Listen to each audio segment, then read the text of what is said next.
మన ప్రదీప్ గారు. సార్ నమస్తే. నమస్తే శివ. కంగ్రాచులేషన్స్ అండి. మీరు ఏ పని చేసినా సరే అందులో దిగ్విజయంగా ఉన్నారు. Thank you. నాకు సంబంధించినంతవరకు నాకు వ్యక్తిగతంగా చాలా విషయాలు తెలుసు కాబట్టి మీ గురించి. మీ వైఫ్ విషయంలో ఎంతో గొప్పగా, అంటే మీ టీనేజ్లో, ఆఫ్టర్ టీనేజ్ పెళ్లి వయసు వచ్చేసరికి ఒక మంచి జంటని తీసుకోవటం అనేది గొప్ప విషయం లైఫ్లో. Correct correct. ఆ తర్వాత పిల్లలు అనుకుంటాం. ఇప్పుడు ఈ ఏజ్కి మీకు కరెక్ట్గా ఒక మంచి కాంబినేషన్ ఆఫ్ కిడ్స్ ఉన్నారు. కరెక్ట్. వాళ్ళు అసలు ఆ మ్యూజిక్ చూస్తే నేను మత్తిపోయింది. నాకు నిహారిక కానీ అలాగే నితీష్ కానీ ఇద్దరు కూడా అబ్బా ఏం టాలెంట్ సార్. అయ్యో థ్యాంక్ యూ అండి. అసలు నాకు చాలా హ్యాపీ అనిపించింది. నిన్న నేను మీది ఒక ఈవెంట్ చూశాను, తరరంపం. మీరు సమంత గారు ఏమో ట్రాలాల, మీరు తరరంపం. బాగుంది. What is Tararampam sir? Tararampam అనేది ఒక సెలబ్రిటీ అంతాక్షరి హోల్డ్ చేస్తున్నాయి May 17th గచ్చిబౌలి ఇండోర్ స్టేడియంలో సాయంత్రం. మామూలుగా ఓ ప్రోగ్రామ్ ఏంటంటే రొటీన్గా ఆ తర్వాతి పాట అని పాడతారు. మ్యూజిక్ బాగానే ఉంటుంది. పెద్ద వాళ్ళ షో అయినా ఎల్ఈడి మీద చూడటం ఎక్కడికి వెళ్ళి. అలా కాకుండా సెలబ్రిటీ సింగర్స్ ఒక 18 మందిని 6 టీముల కింద ఫామ్ చేసి వాళ్ళలో మినీ ఐపీఎల్ లాగా చిన్న కాంపిటీషన్ పెట్టడమే తరరంపం. ఓకే. అలాగే మన స్టూడియో సెట్లో జరిగే ఇలాంటి కార్యక్రమాలని తీసుకొచ్చి జనం ముందర చేస్తే బాగుంటుంది, చాలా బాగుంటుంది కదా. వాళ్ళకి ఎలా జరుగుతాయి ఇవన్నీ అది తరరంపం. అలాగే ఆడియన్స్ వచ్చిన వాళ్ళందరికీ 4 గంటల పాటు మానసికమైన విశ్రాంతి, ఒక మెంటల్ పీస్ హాలిడే అనమాట. అందులోనే 18 సెలబ్రిటీస్ మంచి పాటలు. ఇంకోటి ఏంటి, ఫుల్ పాట పాడితే నేను కనెక్ట్ కాలేను, పల్లవి మాత్రమే తెలుస్తుంది. సామాన్యుడిగా నేను కూడా అంతే. మా ఇంట్లో అందరు మ్యూజిక్ అయినా ఫుల్ పాట పాడితే మనకు కనెక్ట్ కాం, కానీ పల్లవి పాడితే మనకు కనెక్ట్ అవుతాం. అది పాతాళ భైరవి పల్లవైనా, మధ్యలో వచ్చిన ముద్దమందారం అయినా, తర్వాత వచ్చిన శివ అయినా, ఇప్పుడు వచ్చిన సినిమా అయినా పల్లవులతో మనం కనెక్ట్ అవుతాం. సో అంతాక్షరి అంటే ఎక్కువ పల్లవుల ప్రయాణం ఉంటుంది కాబట్టి అదొకటి. మొత్తానికి ఏంటంటే ఒక ఇన్నోవేటివ్ షో. ఓ సాయంత్రం సరదాగా ఇది హైదరాబాద్లో చేస్తున్నాం, తర్వాత విశాఖపట్నంలో, విజయవాడలో అక్కడ కూడా చేయాలనేది ఒక ఐడియా.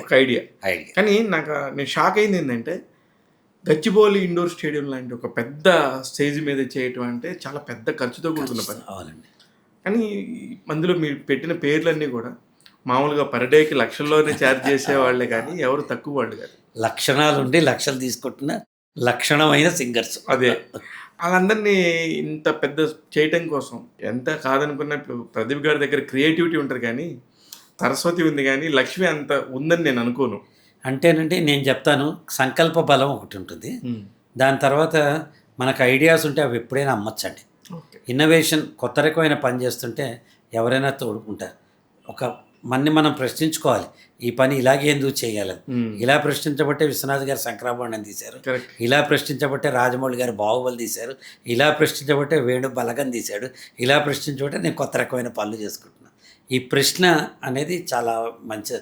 నన్ను నేను ప్రశ్నించుకున్నాను, how this program can be different. ఆ డిఫరెంట్స్లో ఏమవుతుంది, ఒక రిస్క్ ఉంటుంది, ఒక బాధ్యత ఉంటుంది, అలాగే కొత్తదనం, నూతన ఉత్సాహాన్ని తెస్తుంది. కరెక్ట్. సో దీనికి అయ్యే ఖర్చు ఎంతున్నా స్పాన్సరర్స్ అందరి దగ్గరించి మనం కార్పొరేట్స్ స్పాన్సరర్స్ ముందుకు వచ్చారు. ఇది ఒకప్పుడు కృష్ణదేవరాయలు ఉండేవారు, ఇప్పుడు కంపెనీలు కార్పొరేట్లే కృష్ణదేవరాయలు కళల్ని ప్రోత్సహిస్తున్నవాడు. నిజంగానే. సో కళల్ని ప్రోత్సహించే వాళ్ళందరూ రాజులు.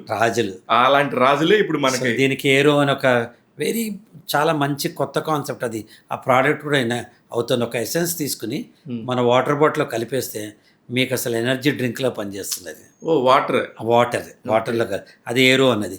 దాని తోడుగా వారాహి బిల్డర్స్ అని వాళ్ళు ఒకళ్ళు, మై హోమ్ సిమెంట్ వాళ్ళు, దాని తర్వాత ఫ్రీడమ్ ఆయిల్ వాళ్ళు, SBI లైఫ్ వాళ్ళు, VVK వాళ్ళు, బ్లూ, ఇట్లా డిఫరెంట్ స్పాన్సరర్స్ వచ్చేసారు. వీళ్ళందరూ కూడా KL యూనివర్సిటీ వాళ్ళు రాబోతున్నారు. వీళ్ళందరూ కూడా ఎందుకు వచ్చారంటే కొత్తదనాన్ని ఆహ్వానిస్తున్నారు. పైగా ఒక 5,000 మంది జనం మన మీడియా అంతా చూస్తారు, TV9లో, మిగతా ఛానల్స్లో, వాటిల్లో ఇంతమంది చూస్తున్నారు కాబట్టి వాళ్ళకి లాభం, మనకి లాభం, చూసే వాళ్ళకి లాభం. విన్ సిచ్యువేషన్ ఉన్నప్పుడు ఏ రిలేషన్షిప్ అయినా స్ట్రాంగ్ అవుతుంది. నాకు నిన్న మీరు ఈవెంట్ చేసిన కర్టన్ రైజర్ ఈవెంట్ కూడా నేను చాలా భలే చేశారే, ఇంకా నేనేదో ఒక చిన్న ప్రెస్ మీట్ లాగా మామూలుగా జరిగినట్టుగా అనుకున్నాను. యాక్చువల్లీ ఒక చిన్న సినిమా సందడి హడావుడి ఉంటుందేమో, కానీ it's a very big way.